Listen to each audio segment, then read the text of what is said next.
as we start off notes today in section 4.4. If you're looking at this first integral being a bit confused with what to do, my advice would be to go back to the forever card from yesterday. How do we handle a definite integral from a to b of a function? Well, we find who's capital F again? Yeah, we find the antiderivative using what rules?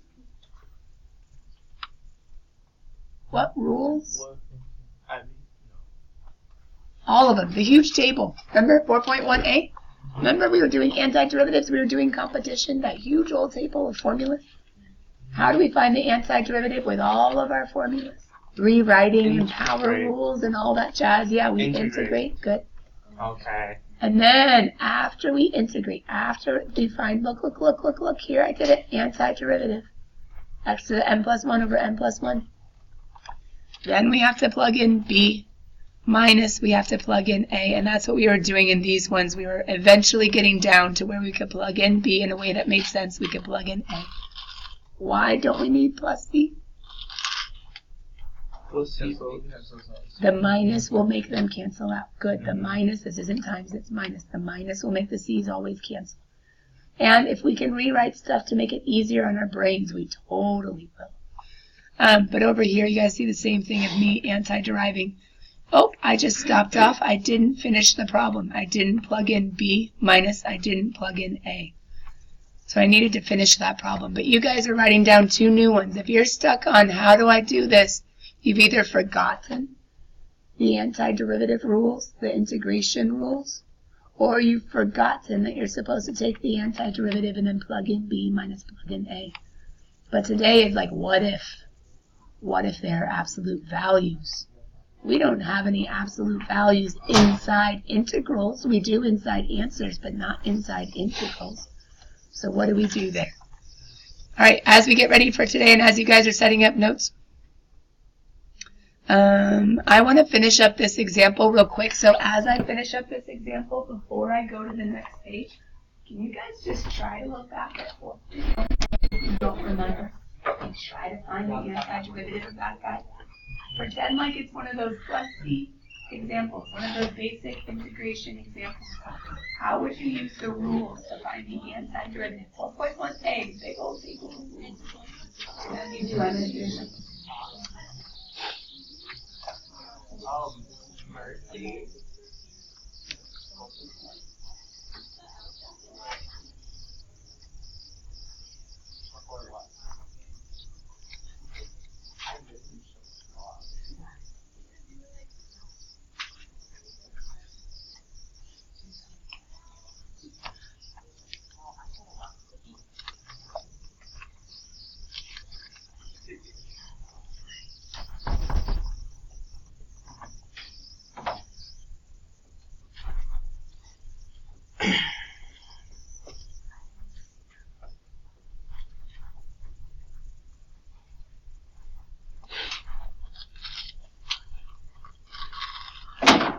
You guys want to finish off the example from yesterday. There's your f of b minus f of a.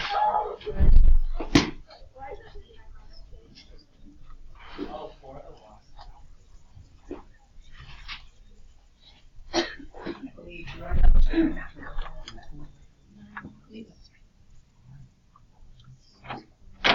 Has anybody figured out the antiderivative of 2x? What is it? Good. Where does secant x come from? Secant tangent. Good. Secant tangent comes from secant. You can always double check. What's the derivative of x squared? 2x. What's the derivative of secant? Secant tangent. Yeah. I don't need plus c because it's going to cancel out anyway. And then plug in. Which one goes first? Pi over 3. Top. Good. F of b. Top. Wait, isn't that pi squared over 9? Mm-hmm. Yeah.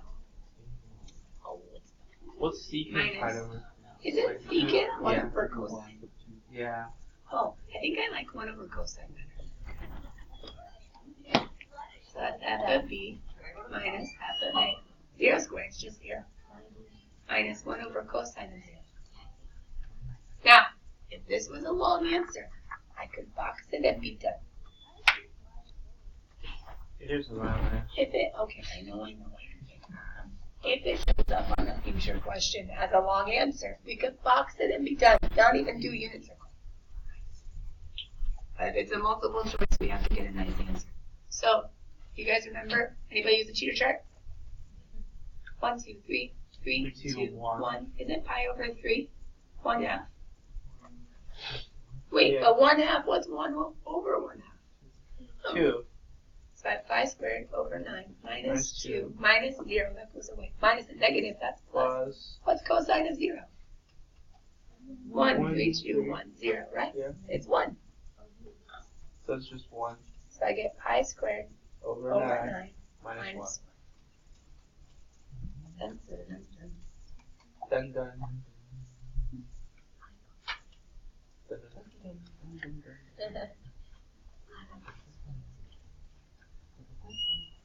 Like add them all to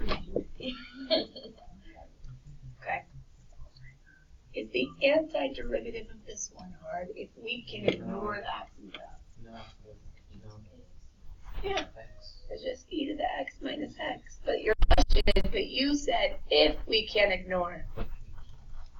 Can we? In your motion packet, didn't you guys have a worksheet number 3 that talked about speed? And you were given graphs of speed. And you were given graphs of velocity. And you had to think about speed in the table, right? And if the velocities were positive, what did you get to do with speed? Keep them the same. Which means the graph stayed the same. But if the velocities were negative, you had to make them positive. And what happened to the graphs? Vertical reflection. Do you see part of, I graphed it for you, you're welcome. Do you see part of this graph that can stay the same? Yeah. But do you see part of the graph that needs to flip? Oh, okay. The old area in between -1 to 1 would have had some, that's -1, would have had some negative and would have had some positive. Would have had some movement left and movement right, or draining out and filling up. But the new function has some that's exactly the same, but some that needs to be flipped. Be changed. My question is, what's smack dab in the middle between those two? X equals 0. Yeah.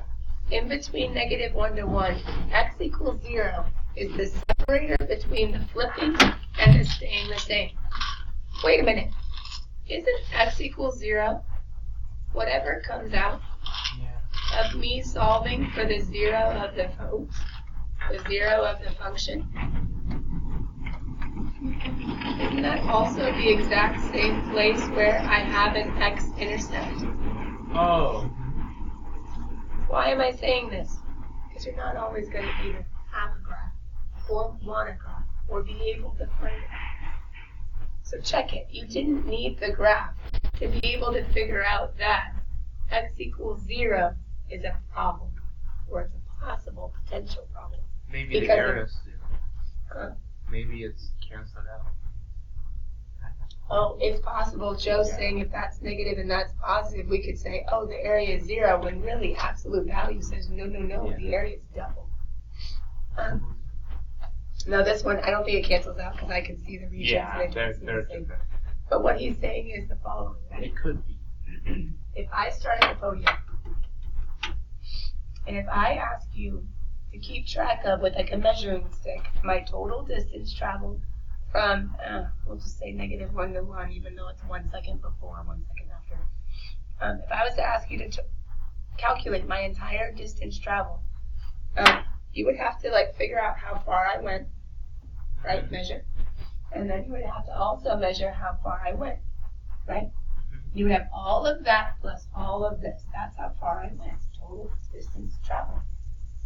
But what if you just knew where I was to begin with, knew where I was to end with, and subtracted? Yeah, that's makes sense. It's called displacement in physics, but is it the same thing? No, because I only ended up this far away. But didn't I go all of that and all of this? tried to model Travel distance. I moved to the left a certain amount, and I moved to a right even more. I need to be able to add and add all of that together. So I can't just ignore and say, who cares? Because then it's going to say negative, positive. It's only going to give me the little baby number. I need to actually, with my math, I need to split up the integral, and I need to make it -1 to 0 and 0 to 1. to 1. It's like the C thing, how you split up. But I need to, because they're acting different ways. If I'm going to take out the absolute value, I can say you get to stay the same, and you are going to become opposite. I can do that in the math. And now I can ignore the absolute value, because I have, by making this opposite and by keeping this the same, I have done the same job of the absolute value. Oh. I have done the job of the absolute value. Joe, go ahead. So it's like treating it as piecewise? Treating it somewhat like a piecewise function. And not so much the function as a well, he's saying piecewise because the absolute value function since the beginning of the year I've been showing you technically are piecewise. Sometimes stay the same, sometimes split. So what he's saying is, okay, we're looking at it in pieces and saying for these x's, stay the same. For these x's, split. So yes, I am using its piecewise definition. Okay. But to be honest, we had a graph. And because we had a graph, we knew who we needed to make opposite and who we needed to keep the same. What if we don't have a graph? Ready? We can cheat the system and say, I don't really care. If you're positive, stay the same. If you're negative, flip. I can do that by bringing the absolute value bars out. But the danger is some of you just saw me pull these out and you're just going to be like, and you're going to be wrong. No. Because if you pull them out right here, this subtraction is still going to happen. And so you're not going to end up adding everything. You're just going to end up, instead of with the big number, the little number. It's going to be a positive little number, but it's still a little number. If you pull them out right now and you don't break up the bound, it's going to do that subtraction by doing fundamental theorem of calculus in itself. We have to split up and say you behave differently than you do. Or you might behave differently than you do. And so what this is going to require of us is us to do the entire f of b minus f of a and then do an absolute value. Now guys, I have that in words. I have that in words over there if you want to get it. How to handle absolute value and integrals. I have it in words, but we're going to finish solving this example first. Okay.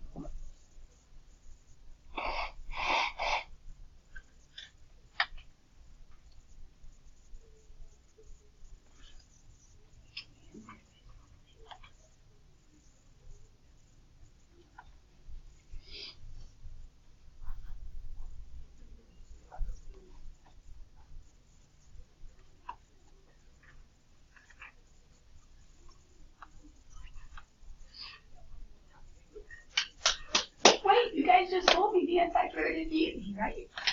It should be. So then we can go ahead and, to be honest, I'm going to ignore this whole opposite and same thing. I'm going to do plus just because the property says from A to C and C to D you add. Not because I know it's above, just because I need to put the two together. And I'm going to see if this still works if I pretend like I don't know he needs to split.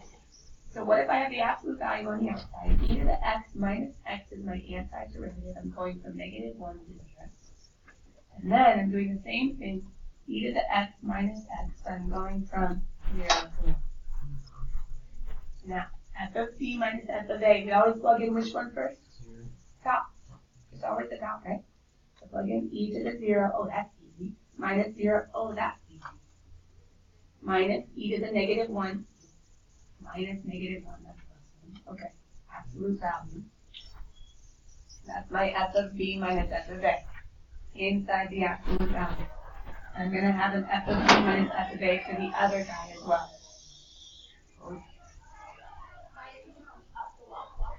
So then getting this other guy,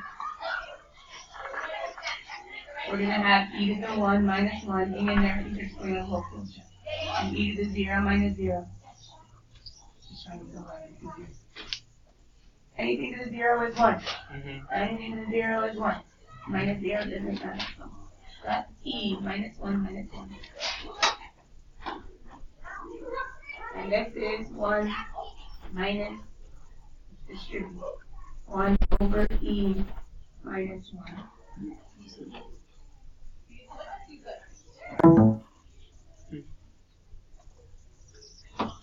I think, right? Minus, because e to the negative 1 is 1 over e, right? Yeah. Minus 1. 1 minus 1 cancels out. Negative 1 minus 1 is 2. And that's negative 1 over e. If I had not crossed this out, I would right now be multiplying this negative times a negative. I would have waited until I was all the way done. And I would have had the negative weight. But what does absolute value also say? Make it a positive. So whether I know to make it a negative times, or whether I just get to look and say, oh, you're a negative, okay, I'm going to flip you. And then over here, I would do the same thing, but wait a minute, why am I just going to write this like this? I thought absolute value makes any negative positive. It makes the result positive. Does anybody remember what the natural number is? 2.718281828. Anyway, is this a positive number? Yes. So I can say you're a positive already. You're staying the same. I don't get to go flipping signs on the inside. That's not what absolute value does. He asks, who are you? Positive? Cool. Who are you? Negative? Switch. That's the left hand. The really cool thing is your calculator understands absolute value, which means you could have plugged in the original function if you were allowed to with an absolute value, which you can find under, I think, Output. What's the second one? Windows? Or under the math menu. You could have put absolute value and it would have come up with the exact same answer. But why am I showing you this? Sometimes they make you not have their calculator. You don't understand that. So what does this say? What do you need to use, especially if you don't have a graph, to split up absolute values? X-intercepts, which are the exact same thing as find the zeros. Why? Because IVT says to go from above to below or below to above. What are you going to cross through? The zero. Go from positive to negative or negative to positive. Find the zeros. I did. Oh, well, I found it on the graph too, but I did. Then find the sum, add up all the pieces, piecewise function, show that works. Find the sum of all the pieces integrated, but don't have to have a graph. The absolute value of each of those pieces after they're integrated. The absolute values of the pieces after they're integrated. And so, this is basically where period 1 got, which is perfect. We'll do this example, and then we'll go grade 4.3. How would we start? Well, we'll probably run out of time. But we did good. How would we start this problem? Solve for x and u x and y equals 0. Solve for 0. So when does x squared minus 1 equal 0? Would you guys have thought about either plus or minus square rooting or factoring to get both plus and minus 1? That's just finding the zeros. Why? Because we got split up. Absolute value at zeros, it might flip, and if it flips, displacement is very different than total distance traveled, and I have to be careful. So now I'm going to go ahead and take this, and technically I'm just rewriting. I haven't done any integrating at all. I'm going to go from negative 3 to, how do I split this up? I have negative 3. Negative 3, 0, 0, 3. No. I have to have 1, 2, 3. I'm going to have to go from negative 3 to negative 1. Negative 1 to 1. And then negative 1 to 1. And then 1 to 3. And then 1 to 3. And I have to add all those. So that's okay, that's right. Because the antiderivative isn't too bad, right? But wait a minute. If I just do all of this work right now, I'm going to be just as wrong as if I had totally ignored the absolute values at the beginning. What do I need to do to each of these pieces? Absolute values. Make sure you better be positive. You better be positive. You better be positive. But I don't do that until very end of all the anti-deriving f of b minus f of a, putting it all together and seeing, are you a positive or are you a negative? Joe. So you only add up the value. Only add up the magnitude of each variable. So then anti-derivatives, I'm going to end up with, anybody looking at or thinking about a cubic function?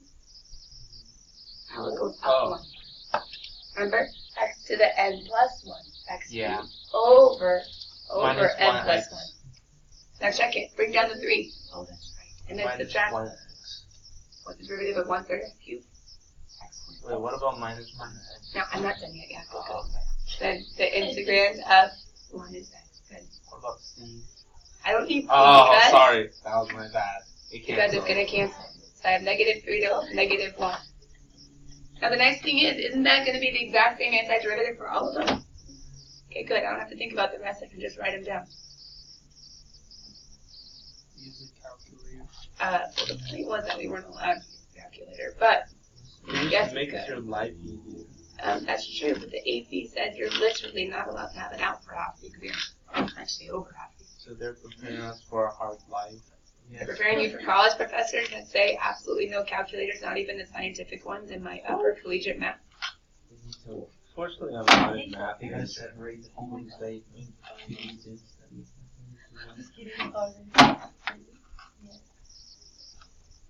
Fortunately, I'm not in those things. Don't worry, I got it. Shake, shake, shake. Thanks, Joe. It's rotating. Ooh, rotating. That's not until the end. Angular moment. Yeah. That's also when. If I plug in negative 1, I'm going to get negative 1/3 plus 1, which negative 1/3 plus 1 is going to be 2/3. Minus, that's f of b, minus f of a. I'm going to end up with negative 27 over 3 is negative 9. Negative 9 plus 3 is negative 6. So dangerous that I'm doing this. I'm just trying to save space. So I'm going to have 2/3 plus 6. Oh, that's already a positive. Okay, that's good. So 2/3 plus 6 is 18/3, 20/3. It was already a positive. I'm keeping it the same. That was a movement, right? That was a filling up. Joe's going to ask a question as I start plugging in 1. Oh, that's 1/3 minus 1. Negative 2/3. Go ahead, Joe. If there's a negative inside of the actual value, does it tell something? Nothing switches until you find your final answer. Yeah. Positive stays the same. Final answer, negative. If there's a negative inside of the actual value, does it tell something? Or does it tell It tells that there was either a displacement to the left or there was a movement. Now, when I plug in negative 1, I get negative 1/3 plus 1, which will be plus 2. Negative 1/3 plus 1.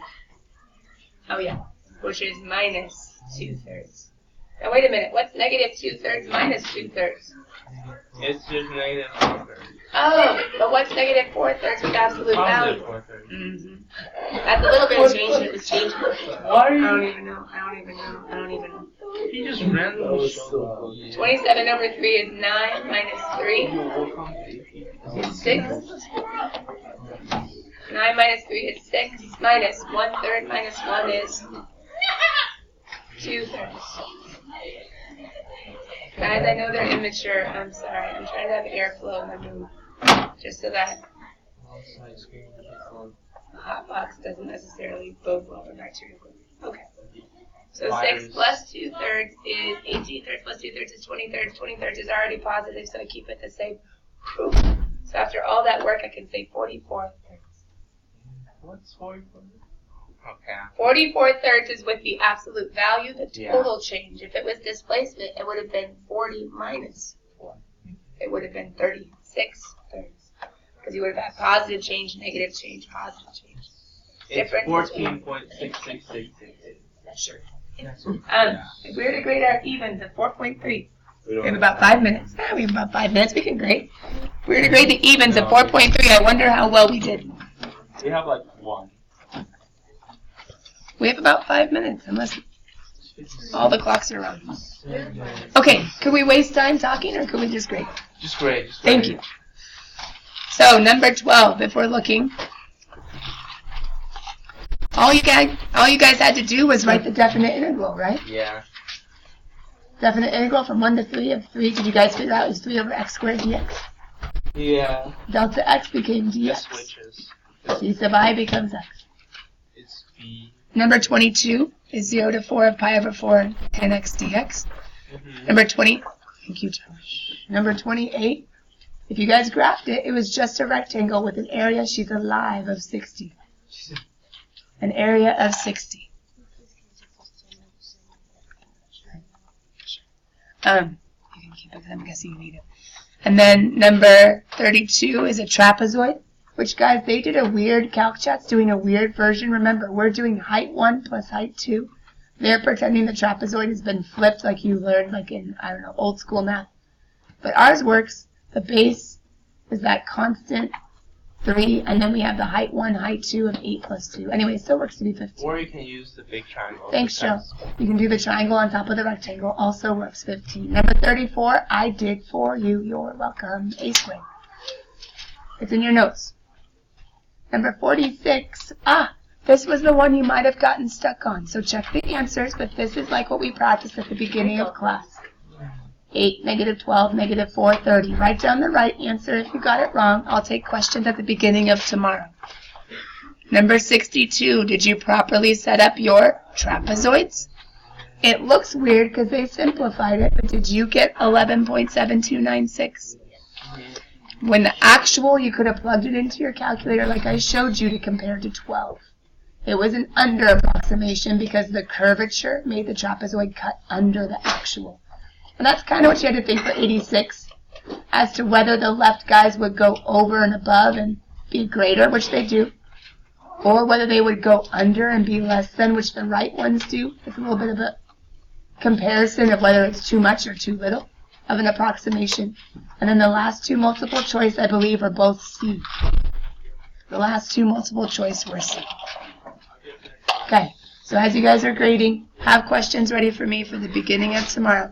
But if you notice, we did a good job in section 4.4. But let me show. Shh. But do we have a few examples left to do? Yes. Then we're done. But we have a few examples left to do. Now, once we finish, guess what? Test review. Basically. Once we finish, test review. But we have a few examples still to finish tomorrow, which is why 4.4 isn't due until Friday. All right. I love you all. I'm done talking. Peace out. I'll see you later. You won't.